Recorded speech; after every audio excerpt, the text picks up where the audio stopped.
TellyCast. Hello and welcome to another TellyCast. I'm Justin Crosby. On this week's show, I'm chatting with TV industry formats guru Avi Armoza as we discuss how he got started in TV, his secrets for format success, and how Armoza Formats has developed since its sale to ITV Studios. It's coming right up on this week's TellyCast. My guest on this week's TellyCast is CEO of Armoza Formats, Avi Armoza. Welcome to TellyCast, Avi. How are you? I'm good. Thank you for having me.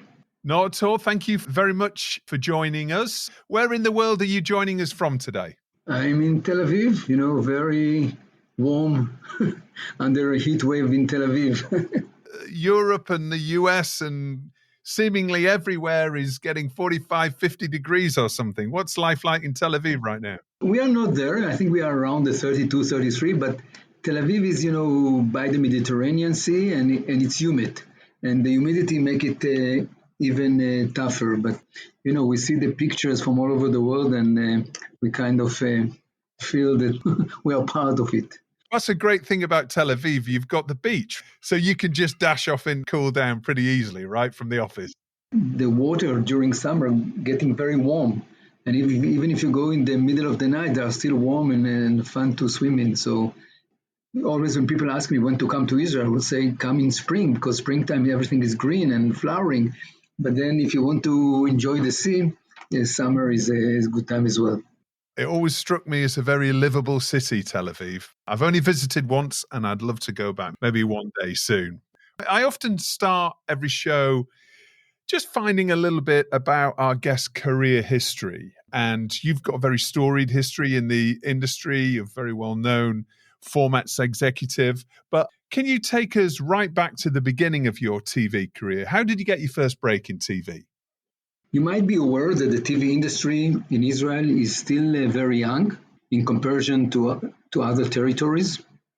And I think I was very lucky to be like in major junction of the development and establishment of the TV industry.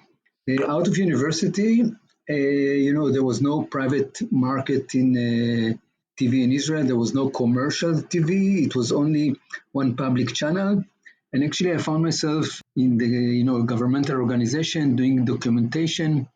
Mainly, Israel is a massive immigration absorption countries, and there were then people coming from Russia, coming from Ethiopia, and I was then documenting those stories, kind of under the government. It was some of the events were really massive and historical, I was lucky to be with the only crew in Ethiopia in a weekend where Israeli kind of rescue 35,000 Ethiopian Jews, from Ethiopia to Israel in one weekend in a massive airlift, yes.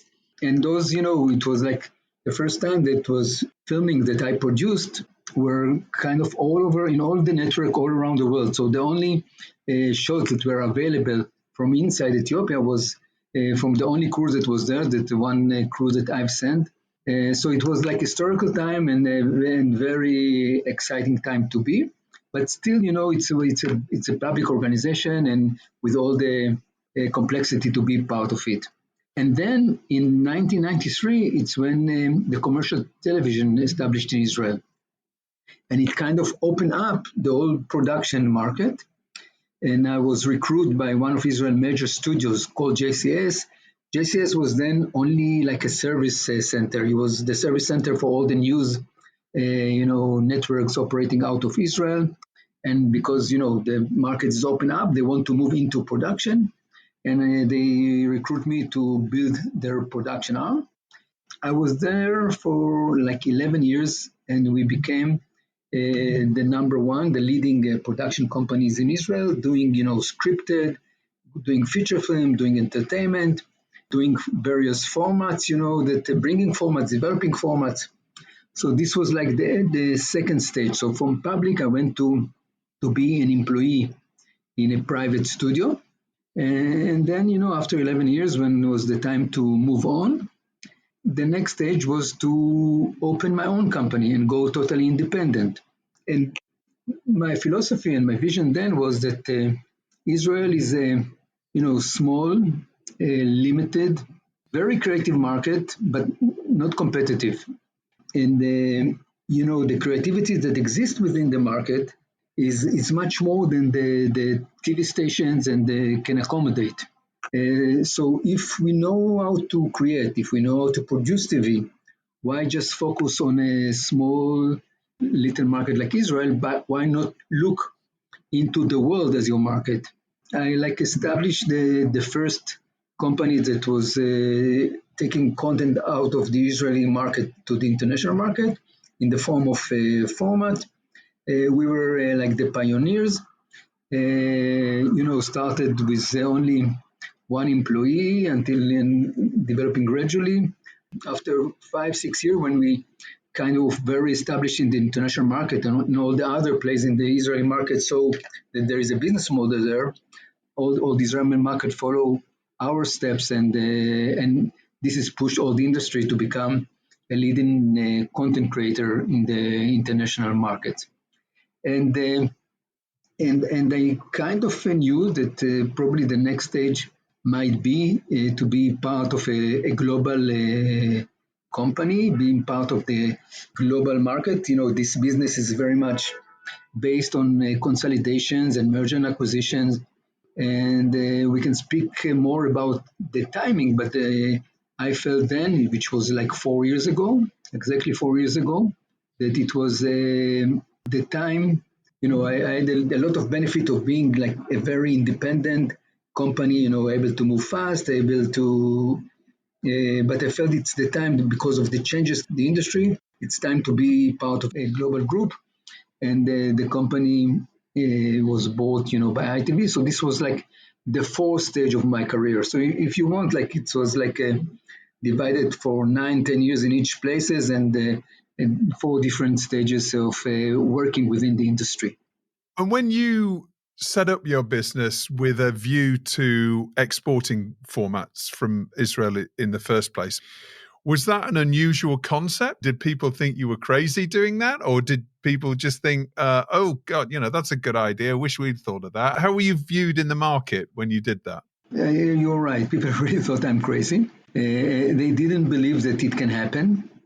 But for myself, it was like a natural development of my career. Because as a producer at JCS, we bought format and produced them locally. Then we started to create format. And I said, okay, if we're creating format, why not giving it for distribution? I remember bringing a format, to MIPCOM, still on a VHS cassette, and trying to interest different partners. And I was and Sony, Columbia, and Action Time at the time. You remember Action Time? The British one, the British format at the time. Both of them were interested. And the offer of Action Time was much better than Sony, and I decided to move ahead with Action Time. I still remember a sentence that one of my international colleagues told me: as much as you want to say that you are in bed with Sony, you'll be better off with Action Time. Just for example, you own the IP, and then Sony wanted immediately 70% of the IP. And Action Time just took 40% of distribution fee and stuff like this. So I was able to learn the way distribution company work, and they had the format for like 2 years. Did a lot of option. They didn't put it into air, and then Action Time was bought by Granada, which is a kind of closing circle. If now you say I'm coming back to ITV, but when Action Time was bought by Granada, I get a call from Granada and they telling me, we want to continue distribute the format. The name was the package, the name of the format. And I said, but you are broadcasters, right? They said, yes, we are broadcasters. I said, are you going to put it on air? They said, no. So I said, how can you sell a format that you didn't air? And they said, well, it's a valid point. And then I took the format out of them from distribution, hoping to find a new distribution company. And then like 2 or 3 months after, I find myself moving into my new life. I was not sure yet what I was doing, but I was in these 2-3 months I was able to make a deal for JCS in Finland. the first deal, and I did it under JCS. And then, before I left, I'm telling my CEO, I'm leaving, but in 2 weeks you need to send someone for consultation in Finland. I'm already out, so you need to find someone. And I was really ready to leave. And then he's calling me after 2 weeks and said, I have no one to send. Are you willing to go for the consultation in Finland? And I said, yes, you're still paying my salary. If you need me, I will go. Taking flight from Tel Aviv to Helsinki, landing at 2 o'clock, totally dark, December in Helsinki. And I remember, doing the consultation. Then in the evening, in a small room at the hotel, like 7 p.m. on my own, I'm getting a phone call from Germany, from a production company which I knew. And they said, we love the package. We think it can be daily. We want to buy, to license 100 episodes. This is where I got the spark. When I came back, I told, my ex-boss, listen, you don't have anyone to take care of the distribution of the format. Why won't you give it to me? I'll handle the distribution. Because I thought, under the episode, maybe there's a business model there. And then, by myself, I took the package, and then I took another format, and then went to MIP TV on my own, for like a year or two. And from then on, it started gradually. I remember the income on the first year was like maybe 50,000 euro, just option. And then we got the first license in the second year. And we were able to grow from one year to another, putting various targets throughout the year. We wanted, if you sell if you sell a format to one country, why won't you sell it to 5 or 6, right? What would be like, if you read the target of having, we wanted very much to have a production in English-speaking territory, which we never had, and because we thought this is, again, another major step that you can make in the way to success. So we look into the world and put targets from year to year, and we were able to achieve it. We wanted to have a show on American network, and we were able to sell, a game show, to NBC. But then, what's happened, that you can start feeling the competition. And I knew, most of the competition that I had in Israel was like the IP owners, which are mainly the broadcasters. And they are the ones that were stepping in. So I knew that they will kind of narrow my way outside, and without controlling the product, without controlling, format, I won't be able to sustain. So I established a development company in which we start developing show, but we didn't sell it into the local market because the local market wanted to own the IP. The network wanted to own the IP to sell them.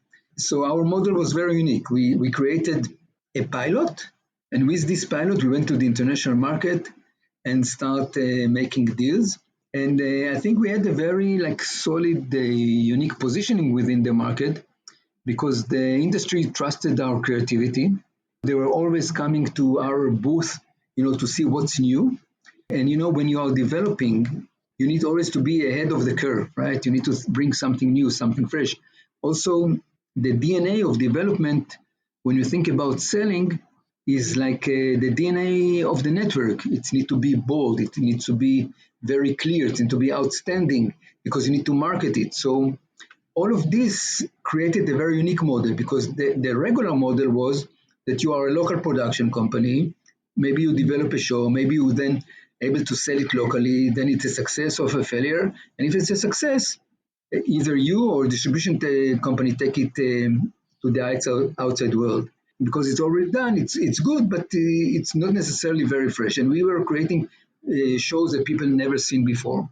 And I think our success rate from going from pilots to a worldwide sale was quite strong. And this was building, both the positioning and the reputation of the company. It was a very different type of company, as you say, when you developed it. So you were developing formats for international sales, something that had never been done in Israel before.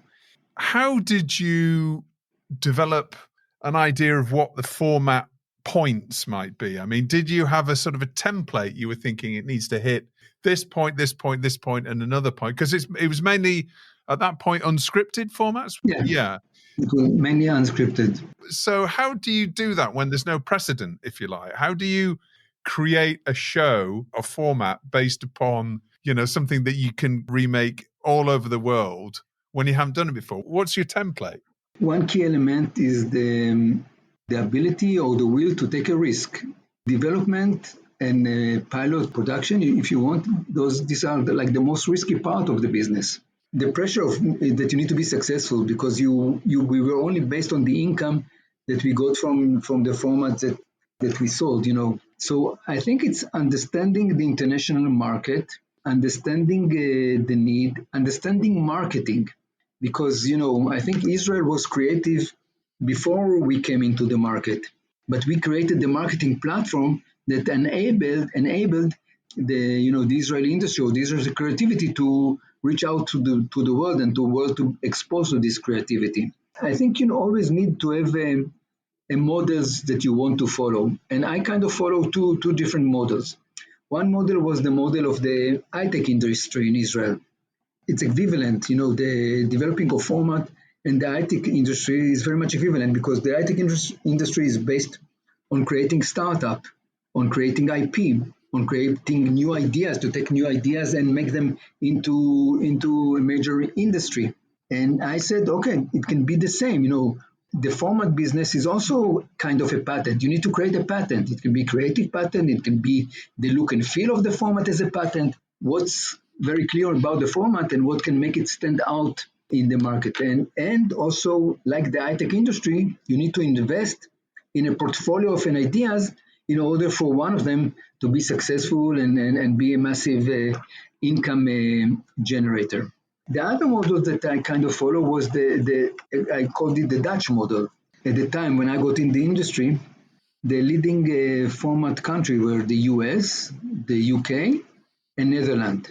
And you can say, okay, it's very clear why the US is a leading country, why the UK is a leading country, both of them, quite big countries with competitive, a lot of opportunities, English speaking. The world usually buy English speaking content at the time. And then there was Netherlands. And I said, okay, why Netherlands? It's also a small country like Israel.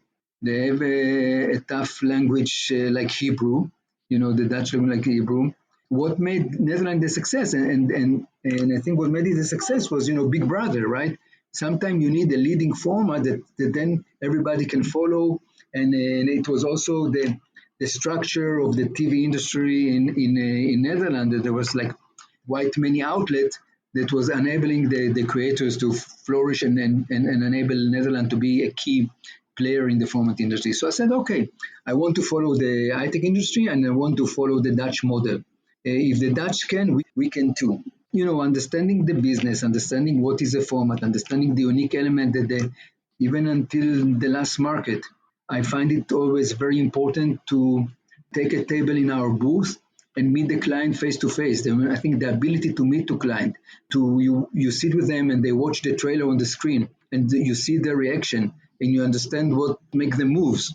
And those elements, I think, were that gave us the skill and the professionality, to understand what format do we want to develop. Because at the end of the day, there are many ideas. I told you before that we were always giving targets to ourselves, right? And one of the targets, looking into our catalog and to see what we are missing. And we didn't have any music show, but still, the world was controlling by The Voice and by Idol. And we said, okay, this is where we want to be. And I think it was taking a year and I got different ideas. And none of them were exactly there, for my development team. And then they said, okay, what shall we do? They went out for a full day of retreat. And then, once I heard the pitch, I knew that we have something in our hand. It was the form. Okay. And we created, initial PowerPoint presentation, explaining the format. I remember it was November. I was going to LA. And showing it, I even show it to Fox because I knew Fox gave up Idol and they're looking for a music show. And the answer was no. I was in the room pitching, but the answer was no. But I saw how excited they were from the format. So I came back and moved immediately into producing a pilot. By the end of January, we produced the pilot. In March, we took it, we launched it to the market. In April, there was MIP. I came out of MIB with like 15 different deals, only one license with Russia, but then like about 10, 12, option and then some. And from MIB directly, from Cannes, I flew directly to LA and did a round of pitching. Got some few offers, and the best offer was from Fox.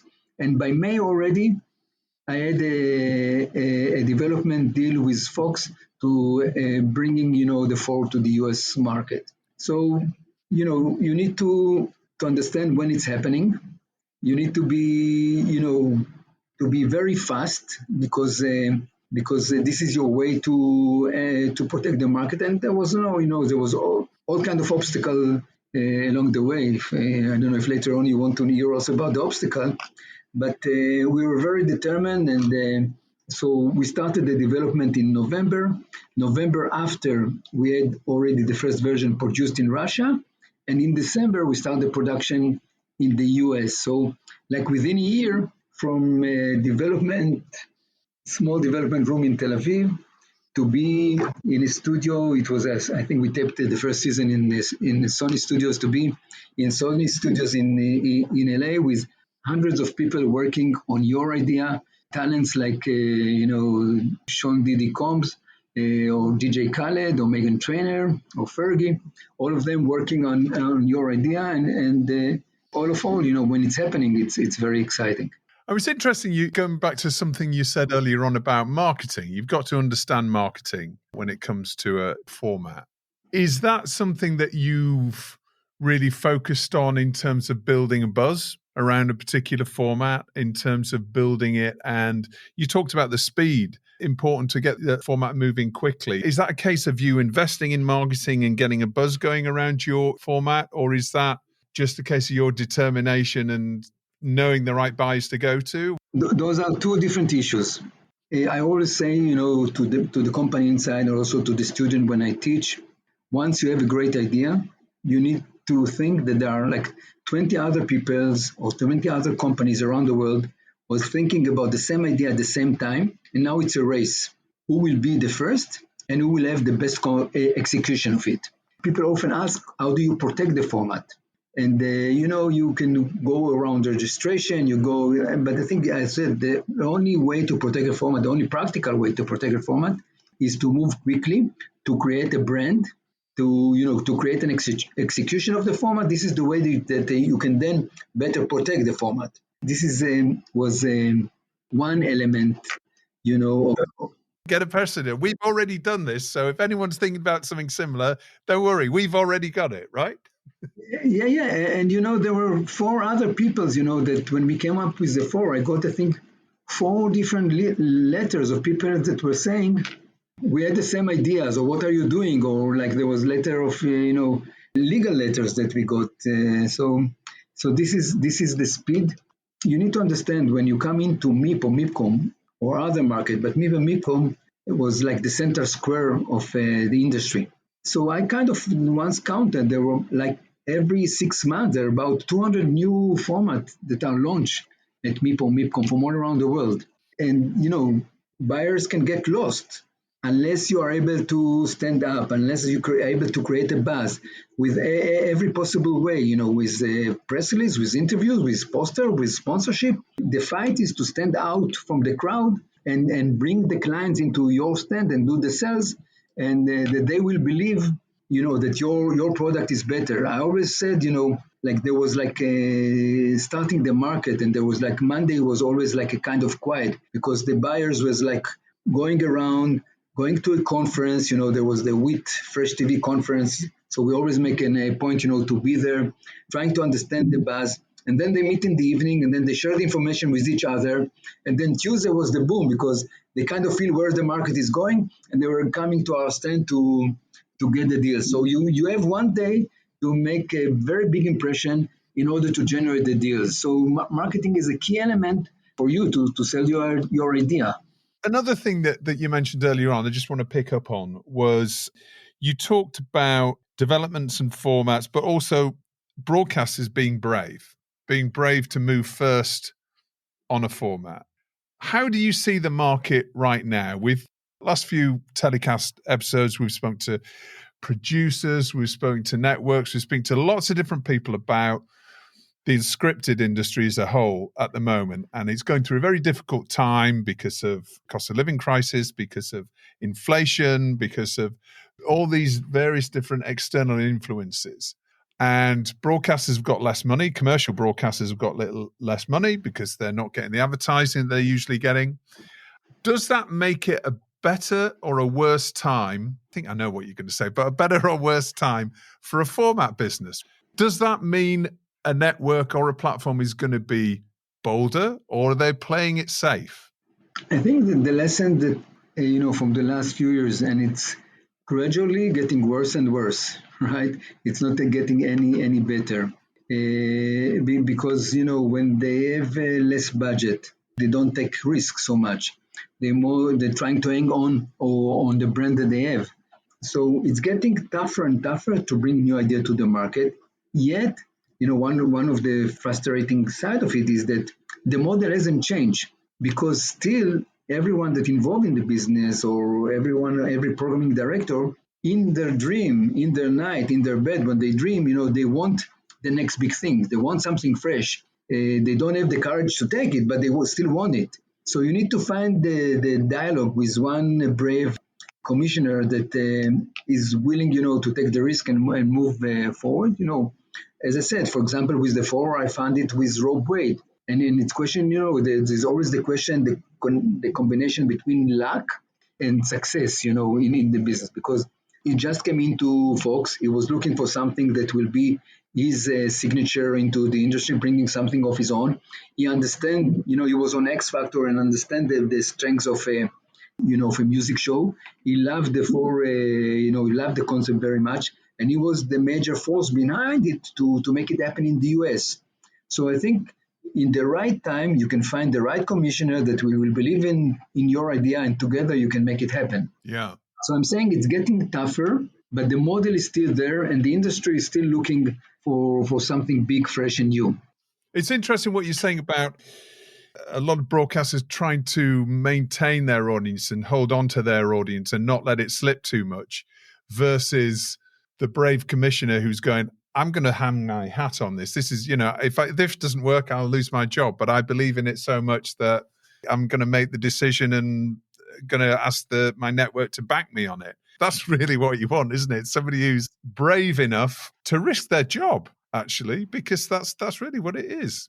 Yeah, and sometimes it's not only need to be brave, but sometimes you have no other choice, because the situation is kind of bad, and you need to take a risk in order to make his breakthrough, right? I think you know the stories of various formats that kind of change the future of a network, right? Like you think about NBC before The Voice or after The Voice. The Voice was the one that. So if you have the successful format, it can be a game changer in the network. So taking the risk can be rewarding as well, but it's much safer to stick with what you have and what you know. Squeeze it as much as you can. You talked earlier on about going to a market and it being, the marketplace. You're going in, you're selling your wares, envisaging you with your VHSs in a suitcase back in the day, back in the early days. What we saw, you mentioned Big Brother and lots of other these super formats that have changed the face of the TV industry. We've been seeing less and less of those breakout hits, when you get to a MIPCOM or you get to a MIP TV and you've seen X number of deals, and it's very obvious when there's a hot format. Everybody's talking about the hot format. We haven't seen much of that, have we, over the last few years? That sort of excitement and buzz has seemed to receded away from certain formats. Why do you think that is? And do you think that, for example, the writer's strike that's happening in the US now, which is causing a lot of buzz, is that going to be the fuel that might set off another format bonanza? It can, but I think this is like a limited wave within like the long race, for finding a new format. I think that the major impact that was on the development of the creation of format, I think it's the consolidation that was happening within the market, both the production market and the network industry. At the time when I brought a new format to the market, there were like quite a few production group that was fighting among themselves to get my product. There was Bunny Jazz, there was Endemol, there was Zodiac, Fremantle Media, and you saw there was Shine, and you saw like out of Shine, Endemol Shine, and then Bunny J was consolidated with Zodiac, and then all of them become one Endemol. So all of a sudden, when you have those mega conglomerate, of production, they are focusing in-house. They are not looking outside to see what's new, what's fresh. They have the duty of selling their own catalog and keep the RP within inside. So I think the consolidation of production companies affected competition, and competition is a major force in bringing new ideas and making new ideas alive. It's happening the same, also under network. You saw the level of consolidation that happened in the 5-6 years among major networks. And on top of it came, the global streaming. The global streaming, they don't buy format, they buy production. And when they buy global rights. So the model of creating an IP and monetize it over 30, 40 territories also is passing away. So all of those three forces make the industry much more difficult and make the possibility to come with a new hit also harder and harder. So take us back to 2019, Avi, when you sold your business to ITV Studios. We're talking about consolidation. How's that changed your business? First, you need to know that it didn't happen just like this. It was part of the strategy. And understanding the international market and understanding where Armoza format should be. And how can myself, as the CEO of the company, I think the major challenge is how do you secure the future of the company for many years ahead. And I saw that the importance of production is getting stronger and stronger because, streamers buying a production. My choices was either to start establishing, production companies around the world, which I thought it's too risky and unrealistic, or to join a major production, studio, and ITV, of course, was one of them. So this was the philosophy that stood behind, the decision, to take an investment bankers and go out and trying to sell the company because I thought this is what will secure the future. So this is what led into them. But, when you becoming part of the group, there's other elements that came in. So one key element that came in that we now part of ITV. ITV has a very strong, solid catalog of formats, from The Voice to I'm a Celebrity to The Chase.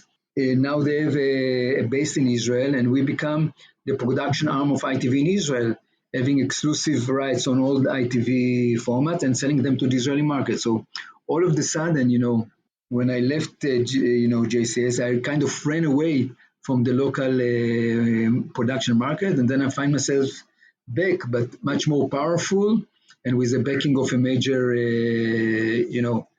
group and selling formats to the local industry. So this is one element of the change. And the other element that, groups tend to consolidate operation that they don't need duplication. So like when we at the past have our own distribution platform, ITV now have a very big, massive distribution platform. They said, we can take all the distribution under one place and maybe also the changing in the industry need one key address where they approach to. So we moved all of our catalog into ITV and we are focusing in two major line of business. One is local production for the Israeli market, and the other is still developing show with international perspective. We have the connection, we have the brand, and we have like some development deals with international players. So we still want to, using the platform of ITV, both as a network and production, we still want to take our capability to create and develop, but we'll do it differently, not through a distribution company, but through the platform of production and network that exists through ITV. And, our target is to become one of the top 3, top 4, production players, in the local industry. And I think we are on the way there. Now, this is our second year of production. We are producing, Come Dine With Me already for the third season under us. We are producing The Chase. We are producing the 1% Club. And, we just came back 10 days ago from Greece, producing the first ever Israeli version of Love Island, which was an amazing experience. And was that local production capability and plan, was that integral to your deal with ITV Studios back in the day? Was that a key part of the plan? It wasn't a necessity, it wasn't something that was a must, because Israel is not just a big market, from ITV perspective.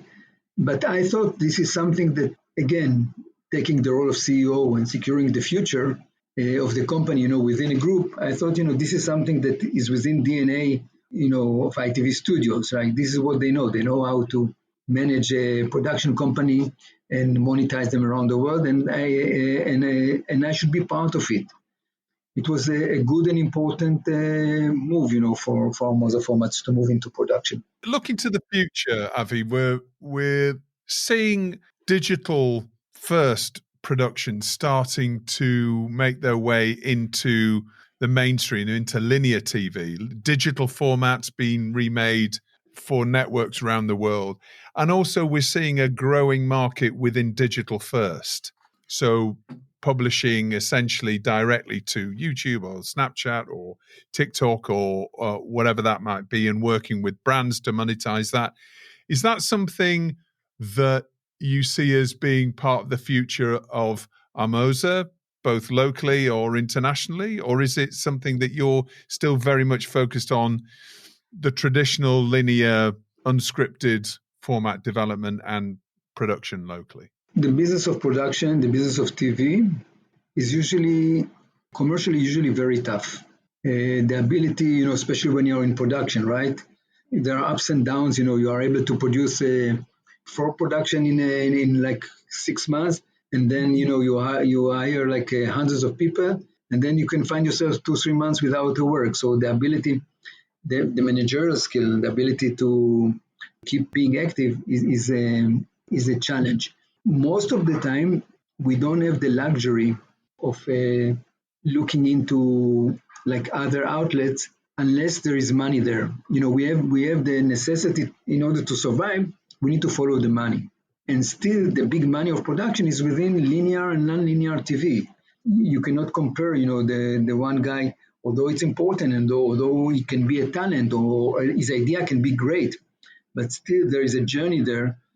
From being on an online platform, one or another, then to make it into a solid 1 hour, 40 episode TV series. So this is still a major skills. I think, we need to be open. We need to involve talents that coming, that are able to create or look into content differently than us, or creating content differently from us, and see how can we cooperate and how can we, move closer and move together into the future. All of it will be based only when there is a clear business model there. And without a clear business model, none of that will happen. And now it's time in the show for Story of the Week, where my guests get to choose the TV industry news story that's caught their eye in the past 7 days. Avi, what's your story of the week? I think the one that I would like to pick up is the release of Mission Impossible #7, the movie. And the question that always come up, within the industry, how much CGI is there within the movie? And we know that CGI was an element that was pushing the feature film industry much forward. And I think the challenge that we have as a TV creator is how can we use CGI into TV production of shows? And this is something, that we personally kind of touched in the last 2 or 3 years, together with the local partners named Game Changer. We created game shows that you can shoot in totally empty studio, no blue screen, no green screen, totally black. You shoot the game with a very small TV set and record the timeline. And then in post-production, an hour later, you can use a very, CGI technique in creating a huge set. And I think, using CGI is also part of the future of TV production. The future of TV production from two elements. One element that you need technology. Technology is enabling you to create new content patent, to tell new stories through technology. This is one element. And the other element, when we spoke about the need to reduce cost of production, new modern way of production, without building a set, for example. Always when we sold the format, there was one obstacle was the set is too big, the studio is too big, it's too expensive. And he said, okay, with the package, with the suitcase of selling the format, I'm not just selling you the format and the design of the set, I'm selling you the set. So this is, I think, connecting between the CGI and Mission Impossible and feature film in general. I think it's also the future of production, also of the TV industry. That's really interesting. And in fact, it really rings a bell. I'm sure I've met the Game Changer guys at MIPCOM or MIPTV a few years ago, and they showed me a presentation. It sounds very, very, very familiar. Yeah, and we came with the first format. We came was a family piggy bank, which more than 200 episodes have been produced in Portugal, and now we are dialoguing in a few other countries, including the US. So it takes time when you bring something new. It takes time for people to realize what it is and they're afraid of technology, and to have the safety and the security that it can happen. It's working very smoothly. So I can see, we will see more and more. I think program based on CGI sets. And now it's time for Hero of the Week and Get in the Bin. Avi, who's your Hero of the Week? I think my heroes are my fellow Israelis, young citizens that are actually even these days and in the last, probably 6 months, marching in the street and fighting to protect, our democracy. I think, we see kind of a wave, not just in Israel, but also around the world that, going into right-wing regime that affecting the liberal, affecting democracy and affecting, liberal environments, within countries. And I feel very encouraged to see my fellows, colleagues and Israeli youngsters marching in the street and speaking up their mind and stating the importance of democracy and a liberal environment for any country and any creativity, if you want. What's the security situation in Israel right now, Avi? Is it relatively safe or? The security, I think, is fine. It's not something, something that's been there, throughout the year of the existence of Israel. I think the major challenge is, the need of some, governments to change the rules of the game in order to better control or secure their future. And this is affecting us as a citizens, about our freedom, about our democracy. And I think this is why my heroes this week are the people that are marching out in the streets of Israel. Yeah. Who or what are you throwing in the bin, Avi, this week? I think, we are all going under a major heat wave, both in Europe, America, and here in Israel. And this is we are realizing it's the result of what we do to the environment. And so I will encourage to throw everything from paper to plastic into the bin. And I'm very proud that being part of ITV, ITV is very aware and put a lot of action into sustainability. And we were like the first production in Israel that got the Albert certified green production with Come Dine With Me. And I think we will do it with all our future productions. So this is one thing very important, to throw all plastic and paper into the bin. Yeah. Okay. Yeah. Well, that's it. That's a very practical answer. Chuck all your recyclables and everything else in the bin. That's it. That's exactly. That's what a bin's for. Avi, thank you so much for joining us this week. It's been really enjoyable chatting with you. I think we could probably go on for another hour or so. There's lots I want to ask you. Maybe you come on the show again at some point in the future, or maybe if you have any time at MIPCOM, maybe you could come on our MIPCOM show, because it'd be good to get your impressions of the forthcoming MIPCOM in October. For sure. Thank you. All right, Avi, thank you very much indeed. Keep cool. out there in Tel Aviv. Thank you very much. See you at MIPCOM. Well, that's about it for this week's show. I hope you enjoyed it. Thanks for listening. TellyCast was edited by Ian Chambers and recorded in London. We'll be back with another show next week, the last in the series before we take a short August break. Until then, stay safe.